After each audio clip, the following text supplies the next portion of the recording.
Delusions are fixed false beliefs, meaning that these are beliefs unfounded in reality that cannot be shaken even when given proof otherwise.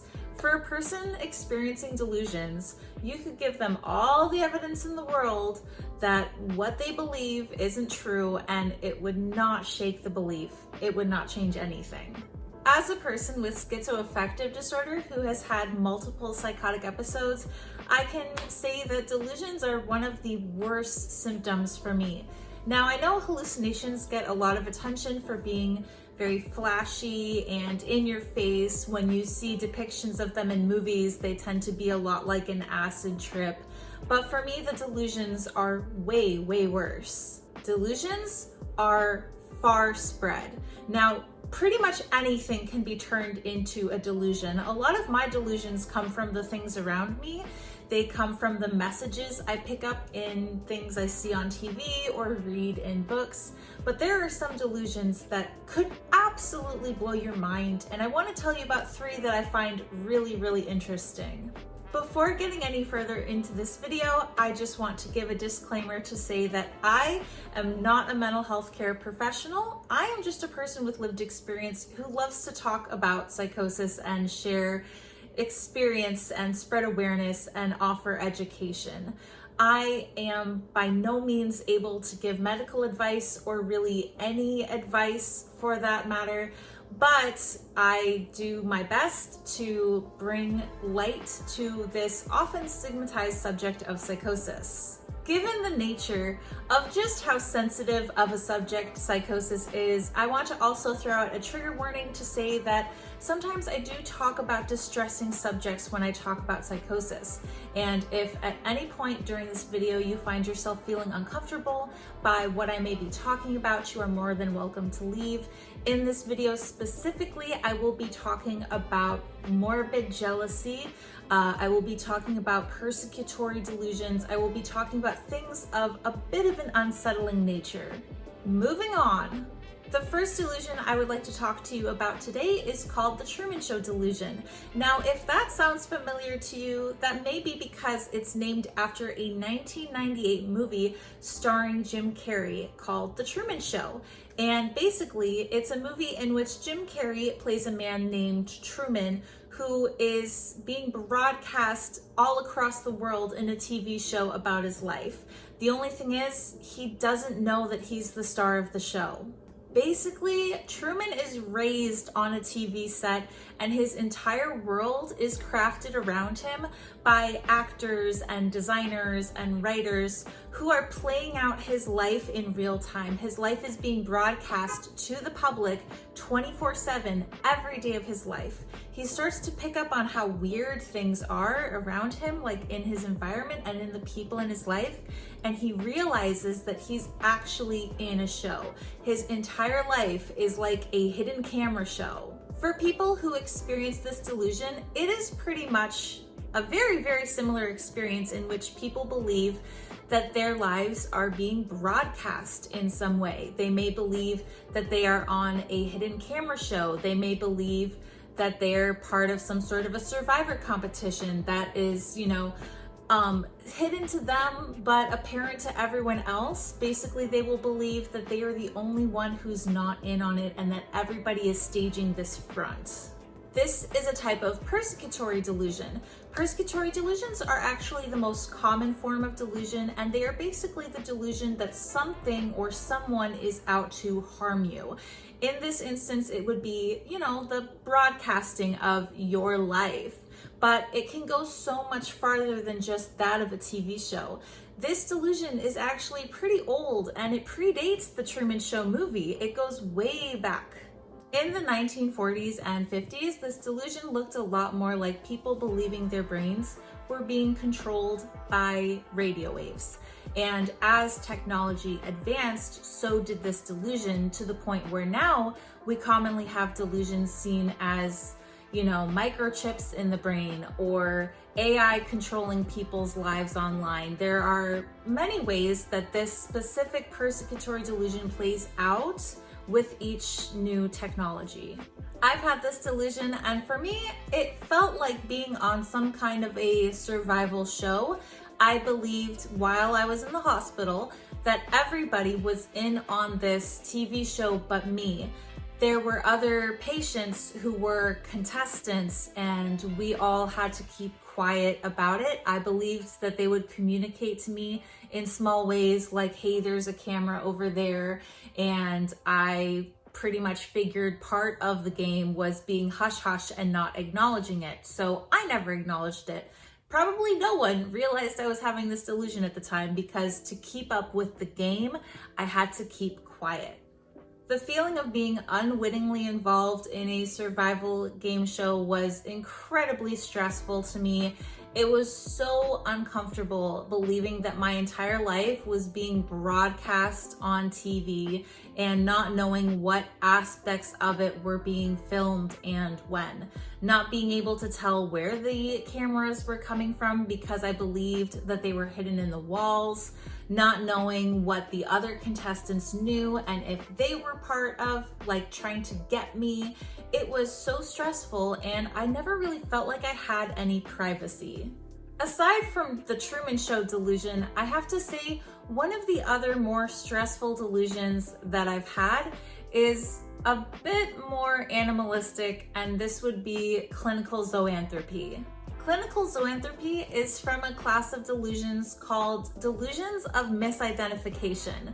Now, these delusions typically involve the belief that an object or a location or a person or maybe even oneself is not as it seems. It's kind of a false identity, right? So it could be the belief that the hospital you're in is actually in a different location and you're in like a identical hospital. Or it could be the belief that someone in your life is an imposter, that there's some imposter in their body, or that they may be in someone else's body. See, there are a lot of ways that you can misidentify the people in your life, the locations in your life, and even yourself. With clinical zoanthropy, people tend to believe that they have either transformed into an animal or are an animal. Now, this could be like being partially animal or wholly animal. It could be having the ability to transform into an animal. It could be like becoming a werewolf, which would be known as clinical lycanthropy. There's also clinical ophidianthropy, which is the belief of transforming into a snake. There's kynanthropy, which is the belief of transforming into a dog. And there's also documented cases of people believing that they've become cats, hyenas, bees, frogs, horses, etc.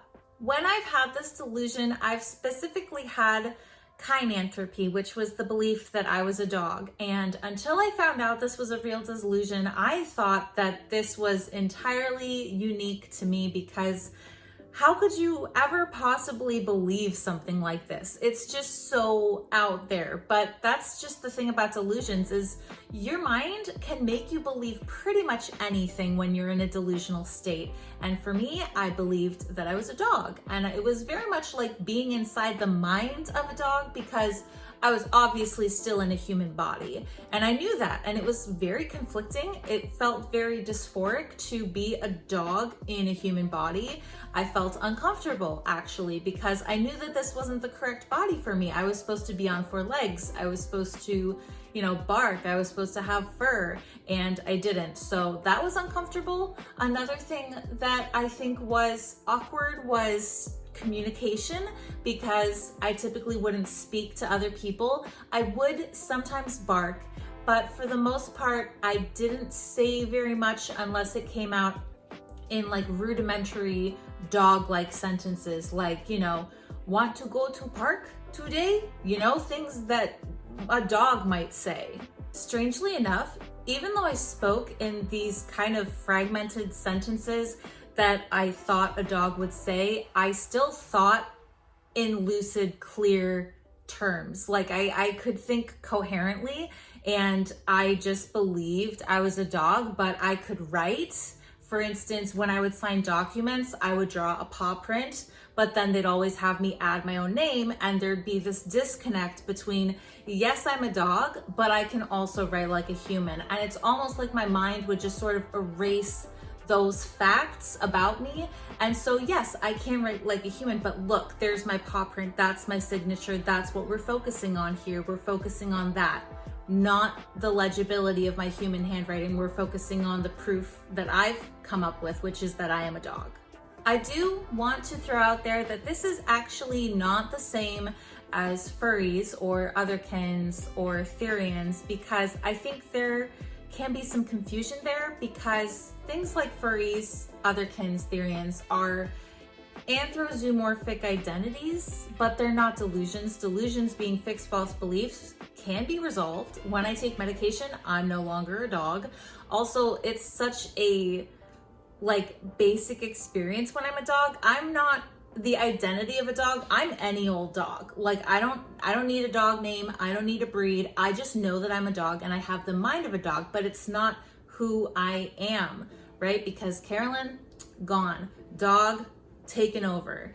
These identities, they're identities. This is how a person sees themselves and their lives and their personalities. And these are also not delusional beliefs.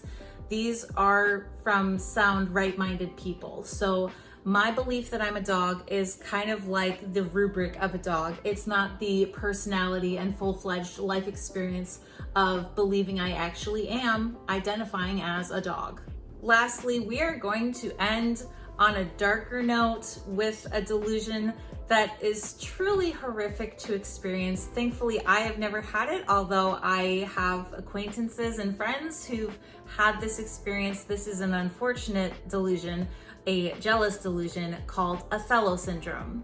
Othello syndrome, otherwise known as pathological jealousy and morbid jealousy, is a type of delusion in which a person believes that their partner is being unfaithful to them, whether it be sexually or romantically, emotionally, what have you.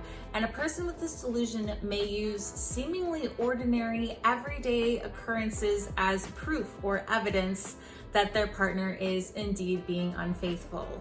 This delusion gets its name from the Shakespeare play Othello, in which Othello, the main character, kills his wife Desdemona because he is deceived into believing that she has cheated on him. Now, while it's not a delusion because he was deceived, this was ill will that was brought onto him, he does nonetheless have the strong belief that his wife has cheated on him and goes to great lengths to, correct this wrong.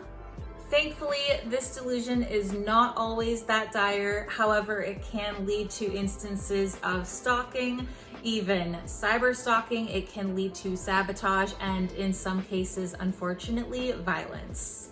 The progression of this delusion starts with an obsession where a person may be having intrusive thoughts and having increasing frequency of these thoughts. The obsession may become extreme. It may take up a large amount of their time. It may start to negatively affect their relationship. They may start somewhat checking in on or spying on their partner.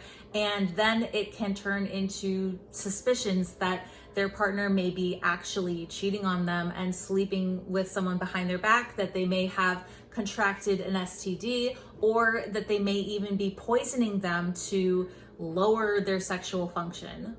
One thing I found interesting about this delusion is that typically when women experience Othello syndrome, they typically are more geared towards believing that their partner is romantically involved with another person, whereas when men have this delusion, they tend to believe more so that their partner is sexually involved with another person.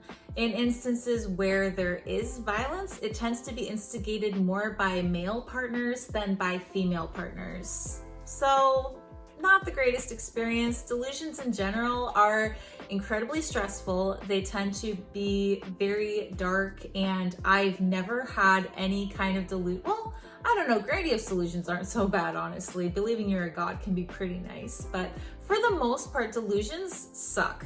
and they're no walk in the park.